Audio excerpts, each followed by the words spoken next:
এই পৃথিবীতে যা আছে সব আল্লাহ তাআলার কুদরত। অসংখ্য কুদরতের মাঝে আল্লাহ তাআলা আপনাকে যা দিয়েছেন, কি দিয়েছেন? আল্লাহ আপনাকে জ্ঞান দিয়েছেন, সুস্থ রেখেছেন, গাড়ি বাড়ি দিয়েছেন, সন্তান দিয়েছেন, এইগুলো হচ্ছে নিয়ামত। তাহলে পৃথিবীতে যা দেখতে পাই, যা দেখতে পাই না, সব আল্লাহ তাআলার কুদরত। আর যা দিয়েছেন এইগুলো কি? নিয়ামত। আর যা দেন নাই এইগুলো হচ্ছে হিকমত। কি বলেন? অনেক কিছু আল্লাহর কাছে চাই কিন্তু আল্লাহ দেয় না। কি বলেন, আছে না? আমরা সকলেই সবে কদরে দোয়া করি, আল্লাহ তুমি আমারে কোটি কোটি টাকার মালিক বানাও। এই দোয়া কেরা করছেন না শুনি? আল্লাহ যুবক দোয়া করে, আল্লাহ তুমি আমার একটা অ্যাপাচি বা একটা মোটরসাইকেলের ব্যবস্থা করে দাও। এই যে দোয়া করে, কিন্তু দোয়া তো কবুল হয় না। মুফাসসিরে কেরাম বলেন কবুল কেন হয় না? এর মধ্যে আল্লাহর হিকমত আছে। কি হিকমত? মনে করেন আপনার মনের চাহিদা অনুযায়ী যদি আপনার মোটরসাইকেল আসতো, অথবা আপনি কোটি টাকার মালিক হইতেন, দেখতেন এই মোটরসাইকেল পেয়ে এই রাস্তায় এমন টান মারতেন, দেখতেন প্রথম দিনে টাকার সাকের তেলে হয়ে আলু ভর্তা হইতেন। ঠিক না? আল্লাহ জানে এই মুহূর্তে তোমার মোটরসাইকেল দিলে তুমি সকালে ফেলে বিকেলে আলু ভর্তা। তোমার চাহিদা অনুযায়ী যদি কোটি টাকার মালিক হইতা, তাহলে দেখতেন রাতের বেলায় ডাকাত সন্ত্রাস এসে আপনার পরিবারকে সন্ত্রাসী হত্যা করে আপনার টাকা নিয়ে সব পালিয়ে যেত। এই জন্য মুফাসসিরে কেরাম বলেন যেই জিনিস আল্লাহ বান্দাদেরকে দেন নাই, এর মধ্যে আল্লাহর কি আছে? হিকমত রয়েছে। এই জন্য আল্লাহ পাক বলেন এই পৃথিবীতে আমি তোমাদেরকে যা দিয়েছি, যা দেই নাই কেন? এর মধ্যে আল্লাহর কি আছে? শত্রুতা আছে। কি আছে? হিকমত আছে। এই জন্য আল্লাহ তাআলা বলেন তোমাদেরকে যা দিয়েছি এবং যা দেই নাই, সর্বহালতে সর্বাবস্থায় আল্লাহ তাআলা শুকরিয়া আদায় করতে হবে। এই জবানের মাধ্যমে বলতে হবে আলহামদুলিল্লাহ। এই শরীরের মাধ্যমে নিজের ইবাদত করতে হবে। প্রিয় ভাই সব, আল্লাহ তাআলা কোরআনে কারীমের মধ্যে বলেন ওয়ানুনাজ্জিলু মিনাল কুরআনি মা হুয়া শিফাআ ওয়া রাহমাতুল লিল মুমিনিন। এই কোরআন আল্লাহ তাআলা দান করেছেন। এই কোরআন হচ্ছে সমস্ত রোগের ঔষধ। কি বলেন? এটা কি আমার মুখের কথা না কোরআনের কথা? সূরা বনী ইসরাঈলের 82 নম্বর আয়াত, ঠিক না? আয়াতে আল্লাহ পাক বলেন এই কোরআন হচ্ছে লাইফ সেভিং মেডিসিন। মানব দেহের সমস্ত রোগের ঔষধ হচ্ছে এই কোরআন। তাহলে বলবেন হুজুর, এই কোরআন যদি মানুষের রোগের ঔষধ হয়, তাহলে ডাক্তার, কবিরাজ, ফার্মেসি কেন? তো আজ থেকে ফার্মেসি সব বাদ। কি বলেন? কারণ কোরআনেই তো আছে কোরআন সমস্ত রোগের ঔষধ। মুফাসসিরে কেরাম আয়াতের ব্যাখ্যায় বলেন মানুষের দেহে যত রোগ হয়, এই রোগ হলো দুই প্রকার। বলেন কত প্রকার? একটা হলো শারীরিক রোগ, জ্বর, কাশি, ঠান্ডা, পাতলা পায়খানা, হাঁপানি, গ্যাস্ট্রিক আলসার, এগুলো কি রোগ? শারীরিক রোগ। এই শারীরিক রোগের চিকিৎসা এইগুলো করবে ফার্মেসিওয়ালা। কারা করবে? ফার্মেসি, কবিরাজ, ডাক্তার, এইগুলো। আরেকটা হচ্ছে আত্মার রোগ। আমাদের ভিতরে যেটা আছে, যেটা আমরা চলাফেরা করতেছি, যে শক্তি, এটা কি? আত্মা। এই আত্মারও রোগ হয়। আত্মার রোগ কাকে বলে? যেমন নামাজ পড়ে না, এটাও একটা রোগী। আপনার মেয়ে পর্দা করে না, এটাও কি একটা রোগী? আত্মার রোগী। মুয়াজ্জিন আযান দেয় হাইয়া আলাস সালাহ, আসো নামাজের দিকে, আস-সালাতু খায়রুম মিনান নাওম, ঘুমের চাইতে নামাজ বালা। কিছু কিছু রোগী আছে কয় না নামাজের চাইতে ঘুম বালা, এটাও কি একটা রোগী। এখন যে আপনার উপযুক্ত ছেলে নামাজ পড়ে না, এখন যদি হারে দইরা ঢাকা ফিজি হাসপাতালে নিয়ে এখন ডাক্তার সাহেব আমার ছেলে তো নামাজ পড়ে না, হ্যাঁ একটা ইনজেকশন দেন যাতে কাল্লাতে নামাজি হয়। কি কর? ইনজেকশন দিলে কি নামাজি হবে? আপনার মেয়ে পর্দা করানো যুবতী মেয়ে, যদি তারা ফার্মেসিতে নিয়ে এখন ডাক্তার সাহেব তারে বড় একটা দামি সিরাপ দেন মাইয়ারে, যাতে কালকাপটা খাইয়া যাতে বেরা পর্দা করে, কি বলেন? পর্দা করবে?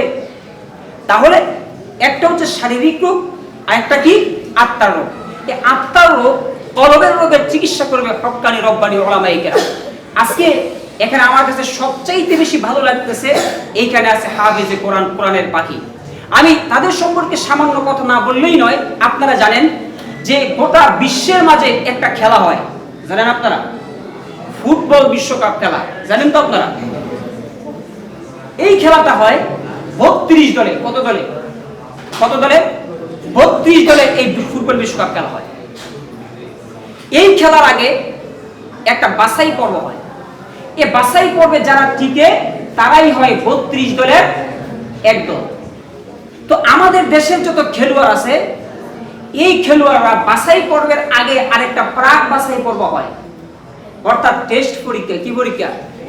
ওই প্রাক বাছাই পর্বেই তারা ফেল, তাদের টেম্পার শেষ। আর ক্রিকেট বিশ্বকাপ খেলা হয় 10 দলে, বলেন কত দলে? 10 দলে। আর ফুটবল 32 দলে। আজ পর্যন্ত স্বাধীনতার 54 বছর পার হয়ে গেল, এই সমস্ত খেলোয়াড়রা চায়ের কাপ, বিশ্বকাপ দূরের কথা, একটা চায়ের কাপ বাংলাদেশ উপহার দিতে পারে নাই। কি বলেন, পেরেছে? অথচ এই সমস্ত খেলোয়াড়দের জন্য সরকার কোটি কোটি টাকা খরচ করে, অথচ এই 54 বছরের ভিতরে এই সমস্ত খেলোয়াড়রা বাংলাদেশকে একটা ব্যাঙের ছাতা উপহার দিতে পারে নাই। 32 দল ফুটবল বিশ্বকাপে এক দল বিশ্ব চ্যাম্পিয়ন হয়, 10 দল ক্রিকেট বিশ্বকাপে এক দল বিশ্ব চ্যাম্পিয়ন হয়, কিন্তু স্বাধীনতার 54 বছরে বাংলাদেশ পৃথিবীর মানচিত্রে লাল সবুজের পতাকাকে 32 দল ফুটবল বিশ্বকাপে চ্যাম্পিয়ন হতে পারে নাই, 10 দল ক্রিকেট বিশ্বকাপে চ্যাম্পিয়ন হতে পারে নাই।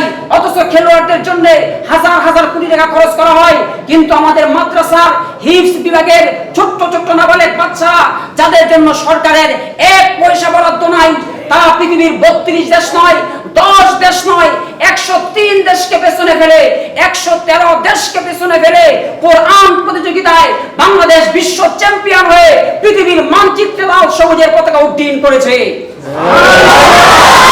কোরআনে কারীম আজকে বলে কই হুজুর আমি মেসির ভক্ত, আমি নেইমারের ভক্ত। আমি বলি ভাই, আসলে তোমার শরীরে মির্জাফরের রক্ত, ঠিক না? ইহুদিদের খেলা নিয়ে করো নাচানাচি, আজরাইলের সামনে পড়লে নাই রে বাঁচাবাঁচি। মুসলমানের সন্তান তুমি, এইটা পরিচয়। মুহাম্মদের দল করো, নেইমার মেসির নয়। তামিম ইকবাল ছক্কা মারলে সারা বিশ্বে খবর হয়, কেউ দেখে না কোরআন পড়ে হাফেজ করলো বিশ্বজয়। এই জন্য আপনার সন্তানদেরকে হাফেজ বানাবেন, আলেম বানাবেন, হক্কানি রব্বানি। আজকে যিনি কবিরাজ গিয়াসউদ্দিন সাহেব বাউলি সাহেব, উনি একজন আলেম ছিলেন, ঠিক না? এবং আজকে আমি যে কথাটা বলতে চাই, কোরআনে কারীম আল্লাহ তাআলা নাযিল করেছেন, এটা হচ্ছে মানব দেহের জন্য একটা ঔষধ। কি বলে? ঔষধ। তো নবী করিম সাল্লাল্লাহু আলাইহি সাল্লাম সাহাবীদেরকে হযরত আবু সাঈদ খুদরি রাদিয়াল্লাহু তাআলা আনহুকে একটা যুদ্ধের ময়দানে পাঠালেন। তো আবু সাঈদ খুদরি যখন যুদ্ধের ময়দানে গেলেন, যাওয়ার পরে অনেক সাথী সঙ্গী একসাথে, এমন ক্ষুধা লাগছে, এখন তো হোটেল, আগে তো হোটেল ছিল না। তো এক এলাকায় গিয়ে বলল, দেখেন ভাই, আমরা তো মুসাফির মানুষ, আমাদের পেটে অনেক ক্ষুধা, তো আপনারা আমাদের একটু মেহমানদারি করেন। তো এলাকার মানুষ তাদেরকে অবহেলা করলো আর মেহমানদারি করলো না। তো রাতের বেলায় তারা চিন্তা করলো, রাতের বেলা আমরা কোথায় যাব? তো সকাল হোক, আমরা অন্য জায়গায় যাব। তো রাত্রের বেলা একটা তাবু বানিয়ে, যেখানে বাইদানি মহিলা যেভাবে থাকে তাবু বানিয়ে, এইভাবে তারা তাবু বানাই। তো রাতের বেলায় ওই সম্প্রদায়ের যে সর্দার, যিনি লিডার ছিলেন, ওই লিডারকে একটা বিষাক্ত সাপে সবল দিয়েছে। সবল দেওয়ার পরে যত ডাক্তার, যত কবিরাজ যা ছিল সব বাজার শেষ, কেউ কোনো কাজ হয় না, খুদায় কোনো কাজ হয় না। তখন তারা তালাশ করতে করতে চায়, দেখে যে তাবুওয়ালার ভিতরে টুপি পাঞ্জাবিওয়ালা কিছু মৌলবি দেওয়া যায়। কি দেওয়া যায়?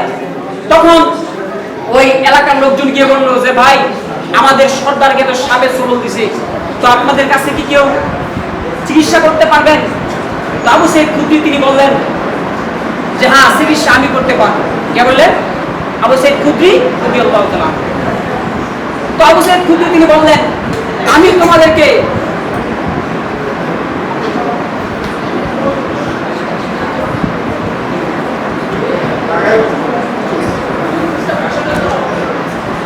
কথা না বলি। আবু সাঈদ খুদরি রাদিয়াল্লাহু তাআলা আনহু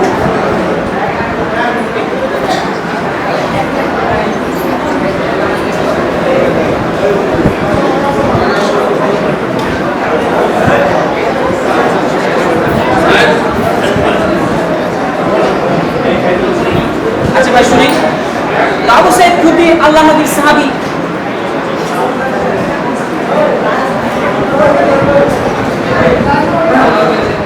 তো আবু সাঈদ খুদরি রাদিয়াল্লাহু তাআলা আনহু তিনি বললেন, আমি এর জাদু করতে পারি। তো আবু সাঈদ খুদরি বললেন, আমি তোমাদের চিকিৎসা করব, কিন্তু শর্ত হলো আমার আগে কি দিবে সেটা বলো, কারণ তোমাদের কাছে আমি পানি চেয়েছিলাম, মেহমানদারি চেয়েছিলাম, তোমরা মেহমানদারি করো না। তো তারা বললো আপনারা কি চান? তাই ওই সময় কোষ ছিল, দুম্বা ছিল, বকরি ছিল, বিশাল পাল ছিল। তো বললো যে আমরা একটা বকরির পাল চাই। তো তারা বললো ঠিক আছে, আমরা বকরির পাল দিয়ে দিই। তো আবু সাঈদ খুদরি রাদিয়াল্লাহু তাআলা আনহু তিনি আল-হামদু সূরা পারেন তো সকলে? এই সূরার অনেক নাম আছে, তাফসীর বাইজাবির মধ্যে নাম আছে 14টি। এর আরেকটা নাম হচ্ছে সূরাতুশ শিফা। নাম কি? অর্থাৎ রোগ মুক্তির সূরা, যাকে বলা হয় উম্মুল কোরআন, কোরআনের মা। আবু সাঈদ খুদরি রাদিয়াল্লাহু তাআলা আনহু আল-হামদু সূরা পড়ে ওই রোগীর ওর বিষাক্ত জায়গায় হাতের লালা লাগিয়ে দিলেন, সাথে সাথে ওই ব্যক্তিকে সুস্থ হয়ে গেল। সুস্থ হয়ে যাওয়ার পরে এবার কথা অনুযায়ী এক পাল ছাগল তাদেরকে দেওয়া। তো সাহাবায়ে কেরামের সবার ক্ষুধা, ইচ্ছা মতো ছাগলের গোশত দিয়ে খাইল। খাওয়ার পরে এবার তাদের মধ্যে একটা মতানৈক্য সৃষ্টি হলো, হায় হায় আমরা তো কোরআন বেচা ছাগল খাইছি। কি বেচা কি খাইছি? কোরআন বেচা। কি বলেন? কোরআন বেচা খাই নাই। কোরআন পড়ে ফু দিছে, এর বিনিময়ে কি দিছে? ছাগল দিছে। তো সাহাবায়ে কেরামের মধ্যে সন্ধিহান হয়ে গেল। তারা নবীজির কাছে গেলেন, বলেন ইয়া রাসূলুল্লাহ, আমরা এই ঘটনা, এটা কি জায়েজ হয়েছে? নবীজি বলেন না, জায়েজ হয় নাই, বরং তার চাইতে উত্তম হয়েছে। বরং তোমরা কোরআনের মর্যাদা আরো বাড়িয়ে দিয়েছ। এজন্য আপনারা যখন অসুবিধা হয়, পানি করার জন্য মৌলভী সাহেবের কাছে যান না? তো দেখবেন মৌলভী সাহেব চোখ বন্ধ করে মুখ টুকরা কি ফু দিয়া পানির মধ্যে একটা ফু দেয়, দেখছেন? আজকে কি যে ফু দেয় এটা একটু কমুনি। কি বলেন? কমু এই গোপন কথাটা করে দেয়, ফু দেয়।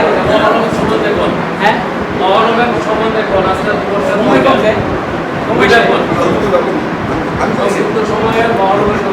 তো যাই হোক,